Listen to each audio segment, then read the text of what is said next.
ayan guys, for today's video, i-open lang natin ang ating Instagram account or yung ating Instagram app. And then, pagka-open guys, mula dito sa pinakang homepage, pumunta lang tayo sa messages or inbox ng ating Instagram. So, tap nyo lang yung inyong messages. And dito guys, pumili lang kayo ng isang conversation na gusto nyong palitan yung theme. So, for example, is pipiliin ko tong conversation na to, open nyo lang. And then, tap nyo lang yung profile picture or yung profile name na nandito sa taas para lumabas yung options niya. So, tap naman natin dito is yung theme.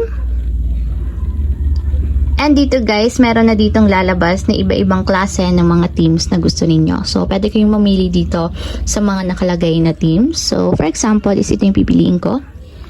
Tap nyo lang. And ito yung free view ng magiging itsura ng theme na gusto nyong piliin. So, kung ito yung gusto nyong piliin, tap nyo lang yung select. And i-back nyo lang guys. Automatic, yun na yung magiging themes natin dito sa conversation na pinili ninyo. So, try pa nating magpalit. Tap ulit natin yung profile name or yung profile picture. And then theme.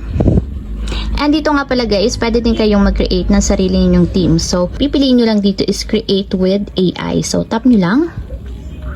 And dito pwede kayong mag-describe ng image na gusto nyong maging themes ninyo. So, for example is green mountain with river. So, search natin to. So, ganito yung gusto kong theme na ilagay. So, search lang natin. So, green mountain with river. So, nag-generate na ng image na pwede natin gawing theme. So, ayan guys, ganito yung magiging itsura ng theme. So, kung gusto nyo itong gamitin, ang gagawin nyo lang is itap nyo yung next. So, ayan, ito yung free view ng magiging theme natin. So, kung gusto nyo i-enable or ito na yung gamitin ninyo, tap nyo lang yung create.